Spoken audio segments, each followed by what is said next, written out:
He married the Apache girl to protect her name. 10 years later, she saved his life by betraying everything they built. The morning light came weak through the dust, like it was ashamed to shine on what Samuel Wade had to do. He stood beside the shallow grave he'd dug with his own hands, the Apache prayer beads sliding through his fingers one last time.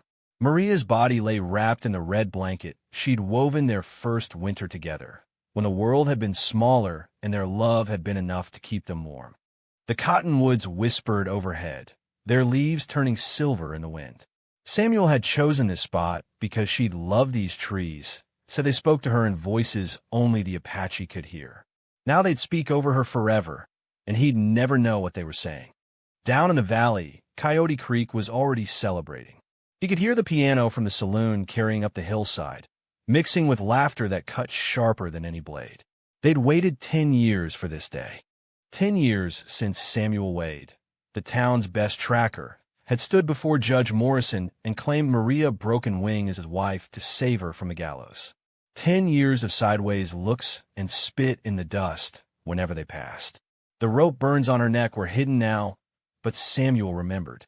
He remembered how young she'd looked that day, barely 17, accused of killing a settler who'd tried to take what wasn't offered. He remembered the crowd calling for blood, and how something in him had broken loose when he'd seen her standing there, chin high, ready to die rather than beg.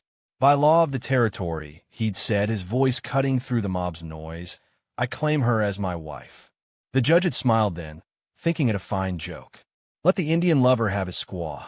Let him learn what comes of mixing blood that don't mix. But Maria had looked at him with eyes like deep water, and in that look was a question he'd spent 10 years trying to answer. Now the answer was a hole in the ground and ashes in his throat. Samuel knelt beside her body, pressing his palm to the earth. The soil was red here, colored by iron and old blood from wars nobody remembered right.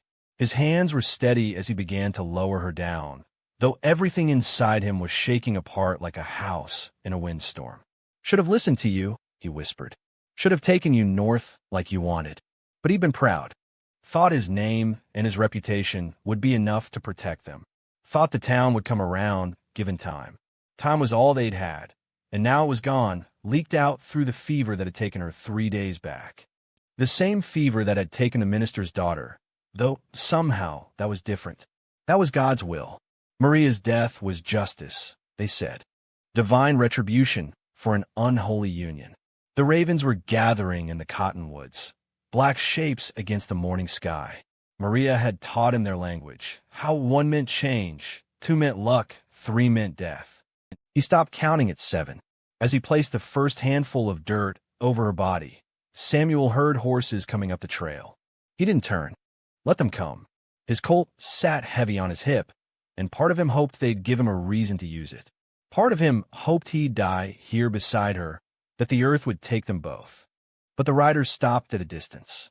He could feel their eyes on his back, hear their horses shifting restless in the heat. That's far enough, boys, Samuel said without turning. Just come to pay our respects, Wade. That was Tom Morrison, the judge's son. His voice carried the kind of authority that came from never having to earn it. Make sure everything's done proper. Since when do you care about proper? Samuel kept shoveling dirt, each scoop heavier than the last. Since you married that savage, another voice said. Younger, meaner. One of the hired guns from the Double Bar Ranch. Town's got a right to make sure she's planted deep. Don't want her crawling back up.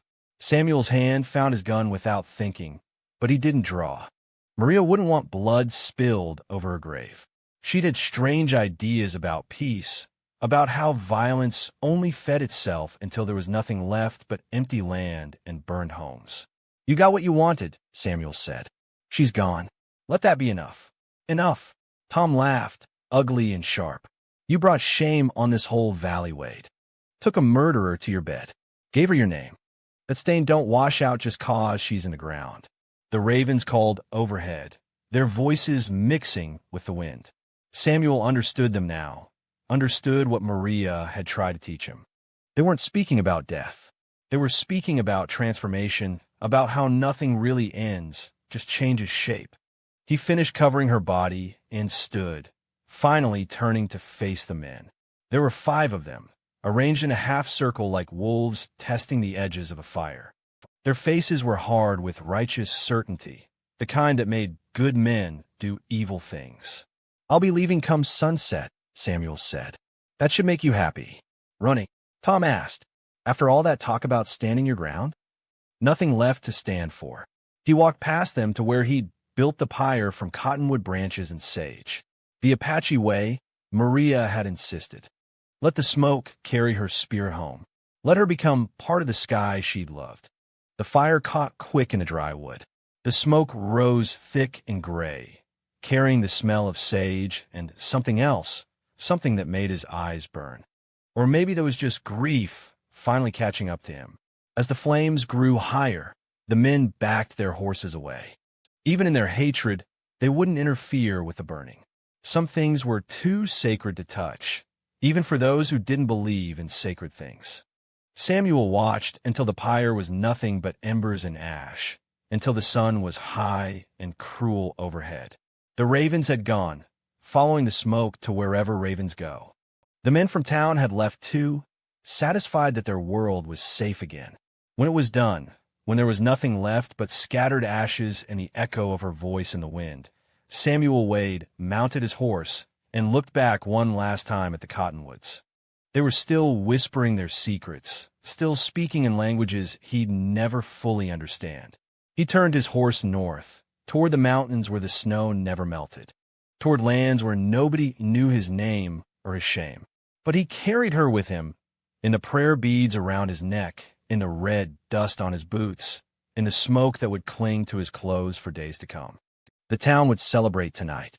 They'd toast the end of an abomination, the restoration of God's natural order. But Samuel knew what they didn't, that some things, once broken, can't be put back together. Some bridges, once burned, leave gaps that last forever. And somewhere in those gaps, in the space between what was and what should have been, Maria's spirit moved like smoke through the cottonwoods, finally free. The cabin felt wrong without her breath in it. Samuel stood in the doorway, letting his eyes adjust to the darkness that had nothing to do with the absence of light. Everything was where she'd left it, the clay pots lined up on the shelf, the herbs hanging from the rafters, the loom in the corner with a half-finished blanket still stretched across it. But the life had gone out of these things like flowers cut from their roots. He moved to the chest at the foot of their bed, the one she'd brought with her from the reservation. His hands shook as he opened it. Inside were the things that made up a life, a beaded dress her mother had made, eagle feathers wrapped in red cloth, a silver bracelet he'd given her their first Christmas together.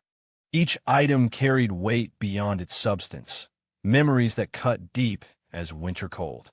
At the bottom, wrapped in soft deer hide, was the leather pouch she'd always kept close but never spoke about. Samuel had respected her secrets, the same way she'd respected his.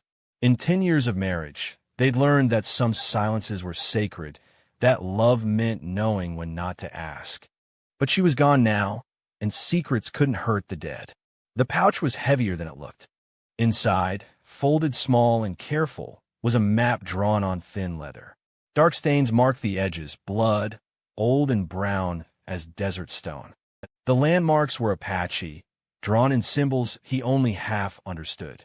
Mountains that looked like sleeping giants, rivers that curved like serpents. And there, marked with a symbol that might have been a star or a wound, a place circled 3 times. Samuel sank onto the bed, the map trembling in his hands. His mind pulled him back, the way it always did when he tried not to remember. Back to that courthouse in Tucson, where the heat had pressed against the windows like something alive and the crowd had smelled of sweat and righteous anger. Maria had stood before Judge Morrison like she was made of iron and pride. 17 years old, clothes torn from 3 days in jail, but her back straight as a rifle barrel. They'd charged her with murdering Jake Thornton, a settler who'd come to her family's camp drunk and mean. Nobody disputed he'd tried to force himself on her. Nobody cared. An Apache girl killing a white man was a hanging offense, no matter the reason. Samuel had been there to testify about a different matter, something about stolen horses that seemed foolish now. He'd watched from the back of the room as they brought her in, watched the hunger in the crowd's eyes. They wanted blood, wanted to see her swing, wanted to prove that Apache justice and white justice were different things entirely. The accused will stand for sentencing, Judge Morrison had said, his voice thick with satisfaction. That's when Samuel had stood up. He still didn't know why. Something about the way she'd looked at the crowd, not with fear, but with a kind of terrible understanding. Like she'd always known this was how her story would end. Your Honor, he'd heard himself say, I claim the right to speak. The room had gone quiet as a hell breath. Samuel Wade was known in those parts, best tracker in the territory, a man who'd brought in more outlaws than anyone could count. A man who kept his word and paid his debts. By territorial law, he continued, walking forward though his legs felt like water. A woman can't be hanged if she's married to a citizen in good standing. I offer myself as husband to the accused. The silence had broken into chaos. Men shouting, women gasping, the judge banging his gavel like he was trying to beat sense into the world. But the law was the law, written clear in the books. If a man of standing claimed an accused woman as wife, her sentence was commuted to his custody. Maria had looked at him then, really looked at him. Her eyes were dark as deep water, full of questions he'd spent 10 years trying to answer. Why would a white man risk everything for an Apache woman he'd never met? What did he want from her? What price would she pay for this rescue? Mr. Wade, the judge had said, his face red as raw meat, you understand what you're doing? You take this woman. You take responsibility for her actions. Any crime she commits, any trouble she causes, it's on your head. I understand, Samuel had said, though he hadn't. Not really. Not until later. They'd married right there in the courthouse, with the clerk reading words that neither of them believed and the crowd watching like they were at a hanging anyway. When it was done, when the papers were signed and the law satisfied, Samuel had taken Maria's arm and walked her out into the blazing sun. Why? She'd asked when they were alone. The only word she'd speak to him for 3 days. Because it was wrong, he'd said. What they were going to do. It was wrong. She'd studied him with those dark eyes, searching for the lie, for the trick, for the thing all white men wanted from Apache women. When she didn't find it, something in her face had softened, just a little. You're a fool, she'd said. Probably, he'd agreed. Now, sitting in their empty cabin with her secrets in his hands, Samuel understood the weight of that word, fool. He'd thought he was saving her, thought his protection would be enough. But you can't save someone from a world that wants them dead. You can only delay the ending. The map crackled as he unfolded it further. There were words written along the bottom in Apache, and below that, in Maria's careful English, for when the time comes. What time? What had she known that he didn't? Outside, his horse whinnied, nervous about something. Samuel folded the map carefully, placed it inside his shirt against his heart.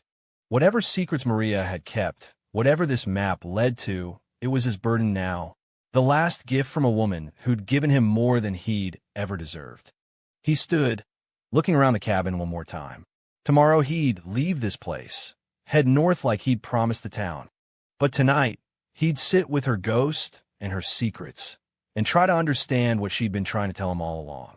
The map pressed against his chest like a second heartbeat, carrying the weight of promises made and unmade, of roads not taken and choices that couldn't be undone. Somewhere in those Apache symbols and blood-marked trails was an answer to a question he hadn't known to ask. And maybe, just maybe, a reason to keep going when all the reasons he'd known were ashes and smoke. The morning came dressed in blood before the sun even touched the canyon walls. Samuel knew it by the way the horses shifted in their sleep, by how the desert birds went silent all at once, like God himself had pressed a finger to their beaks.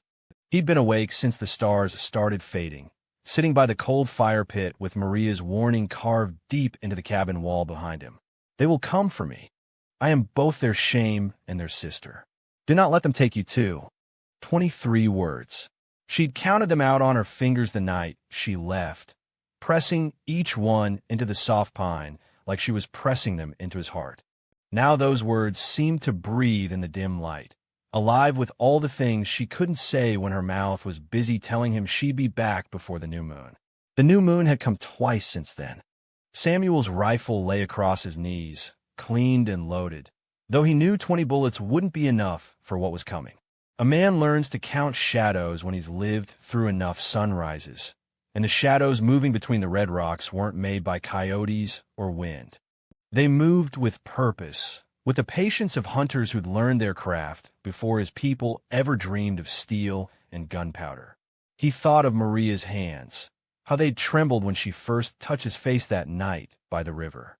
How she'd said his name like it was something breakable, something precious she wasn't sure she had the right to hold. She'd been running then, too, from an arranged marriage to a man 3 times her age, from a life mapped out in tradition and duty and the slow death of dreams. "I never meant to love you," she'd whispered once, her hair spread across their bed like spilled ink. Love was not the plan. The first arrow came with the sunrise, splitting the air where his head had been a heartbeat before. Samuel rolled behind the water barrel, wood splintering above him as 2 more arrows found their mark. No war cries, no shouting. These weren't young braves hunting for glory. These were warriors of the old way, silent as smoke, deadly as drought. He knew their leader before the man stepped from behind the large boulder 50 feet away. Maria had drawn his face in the dirt once, showing Samuel the scar that ran from eye to jaw, the way he held his left shoulder higher than the right from an old wound. Her brother, Nate, who'd raised her after their parents died, who'd watched her grow from giggling child to woman with eyes that held too much sadness for her 19 years. "White man," Nate called out in Spanish, the language that belonged to neither of them but served as common ground. "You have something that was stolen from us." Samuel kept his voice steady, though his throat felt full of sand. "She wasn't stolen. She chose."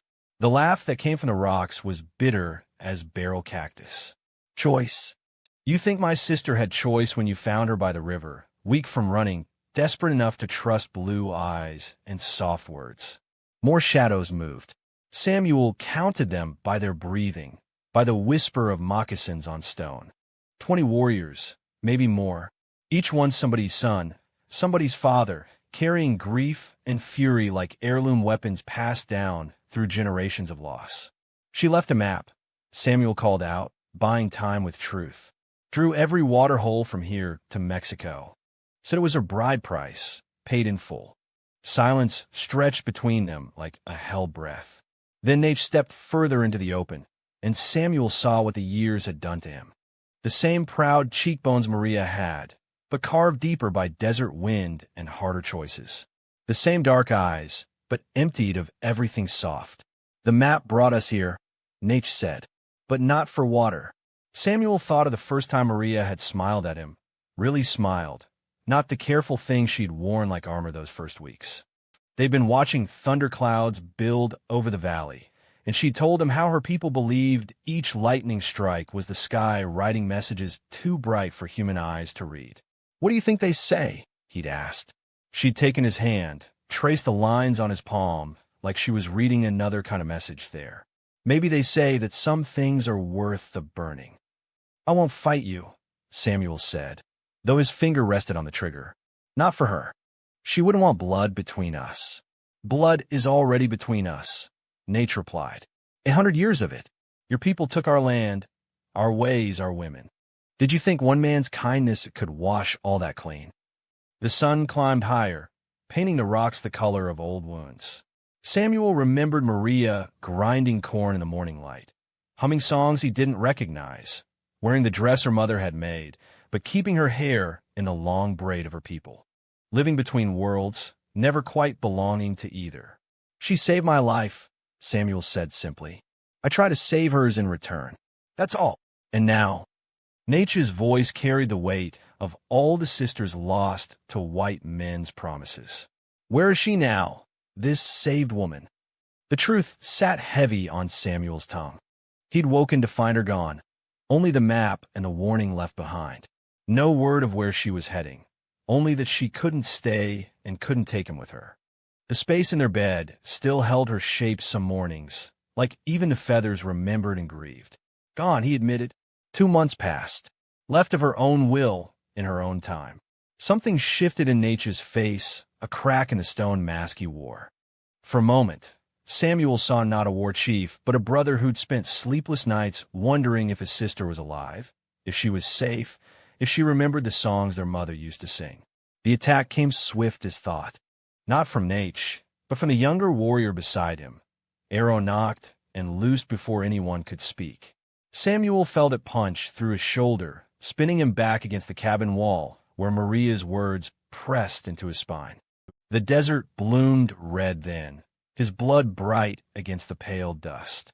But Nate raised his hand, stopping the rest from finishing what the young one had started. In that gesture, Samuel saw Maria's mercy, her way of holding back violence like cupping water in her palms. "You live," Nate said quietly, "because she asked it, because she carved her request in wood and in the map she left. But you live knowing this. She walks between worlds now because of you. Neither Apache nor white, neither daughter nor wife. That is the burden you gave her with your love." They left him there, bleeding into the earth, watching the sun climb toward noon. The desert flowers Maria had planted by the door, the ones that bloomed red after rain, seemed to pulse with each heartbeat he had left. Somewhere, she was walking under this same sun, carrying both their worlds on her shoulders like water jugs that would never quite balance. He pressed his hand to the wound and thought maybe that was love's truest price, not the leaving, but the weight of what couldn't be left behind. The buzzards were already circling when his eyes started to close, but all he could see was her face that last morning, turn away, but not quite enough to hide the tears that fell like desert rain, rare and precious, and never quite enough to heal the thirst. The ranch was already burning when Samuel dragged himself home, his shoulders screaming with each step, leaving a trail of blood that the sand drank greedily. Black smoke rose straight up in the still air, and through it he could see the shapes of what had been. The barn where he'd taught Maria to gentle horses, the chicken coop she'd built with her own hands, the garden where nothing grew except her stubborn desert flowers. But it was the silence that told him she was there, not the crackle of fire or the groan of falling timber, but the perfect stillness that comes when even the wind holds its breath. He found her beside the well, propped against the stones they'd placed together that first summer, when hope still tasted sweet as spring water. The bullet hole in her chest was small and neat. A warrior's shot, meant to kill clean. But she was still breathing, still watching the sky with those dark eyes that had held universes he'd never quite learned to read. Maria. Her name came out broken, more prayer than word. She turned her head slowly, like it cost her everything she had left. A smile ghosted across her lips, the same smile she'd worn when he'd found her by the river 3 years ago, half dead but still defiant, still choosing life even when life seemed done with choosing her. "You're late," she whispered. Blood colored the corner of her mouth like she'd been eating berries. "I've been waiting." He collapsed beside her, pulling her against him with his good arm. She weighed nothing, as if the desert had already started claiming her, turning her back into dust and memory. Her hands were cold despite the heat of the burning wood nearby. Why? The question held too much. Why come back? Why take a bullet meant for him? Why leave in the first place only to return to die? She pressed her palm to his face, fingers trembling like moth wings. Because love is the only choice that matters when all other choices are gone. The smoke swirled around them, carrying the smell of everything they'd built together. Samuel remembered teaching her to read by the fire, her finger following the words like she was tracing paths through unknown country. She learned fast, hungry for words the way desert plants are hungry for rain. Within a year, she was reading to him, her voice painting pictures of places neither of them would ever see. "Nate," she said and coughed. "More blood, bright as poppies." He gave me a choice. "Your life for my loyalty. But I've been choosing you since that night by the river. Every sunrise, every sunset. Choosing you." "Don't talk," he begged, though he knew words were all they had left. "Save your strength." Her laugh was barely a breath. "For what? Tomorrow?" She shifted, winced, kept talking anyway. "There's something I need to tell you." Before, Samuel held her tighter, as if he could keep her soul from slipping through his fingers like water. The mission bells were ringing in the distance, calling evening prayers, and he wondered if God was listening, if he cared about love that crossed forbidden borders. 3 winters ago, Maria whispered, when I was sick, when you thought I might die from the fever. He remembered 2 weeks of her burning up, speaking in tongues he didn't know, while he'd bathed her face with cool water and made bargains with any power that might be listening. I wasn't sick. The words fell between them like stones into still water. There was a child. Our child. The world stopped. Even the fire seemed to pause in its consuming, waiting for what came next. Samuel's mind reached back, remembering how she'd grown thin that winter, how she'd spent hours staring at the horizon like she was waiting for something or someone. A daughter, Maria continued, each word smaller than the last. Perfect, beautiful, with your eyes and my stubbornness. A tear slid down her cheek, mixing with the blood and dust. I sent her away, to the sisters at San Miguel, where she could grow up belonging somewhere, being someone, not trapped between worlds like me. Samuel's chest felt cracked open, grief and joy and rage all fighting for the same space. A daughter, their daughter, living, breathing, existing in a world that was already taking her mother away. Her name is Grace, Maria whispered. I named her for the only thing that made sense of us. And I gave her your mother's name, too, Elizabeth. Grace Elizabeth. So she'd have both of us, even if. Why didn't you tell me? The question came out rougher than he meant, edged with 3 years of not knowing. Because you would have loved her. She said it simply, like it explained everything. And your love would have marked her, made her neither white nor Apache, neither accepted nor free. This way, with the sisters, she could choose her own path, be her own person, not our beautiful mistake. The fire had reached the house now. Samuel could hear their bed cracking in the heat, the wooden chest where Maria kept her mother's things splitting open like a seed pod. Everything they'd been was turning to ash and ember, but all he could think about was a little girl with his eyes and Maria's smile, growing up believing herself an orphan. Promise me, Maria said, and her voice was fading like smoke on wind. Promise you'll let her be. Let her grow up as Grace Elizabeth from San Miguel. Not as our daughter. Not as proof of love that shouldn't have been. But Samuel couldn't promise. Not when she was dying for choices made in love and silence. Not when their daughter was out there, carrying their blood and their secrets and their stubborn hope for something better. I loved you, he said instead, because it was the only truth that mattered now. From that first night. Every day since. I loved you. She smiled then, real and bright despite the blood. I know. That was the problem. And the answer. And the reason I'm here now. Choosing you one last time. The sun was setting, painting the smoke red and gold.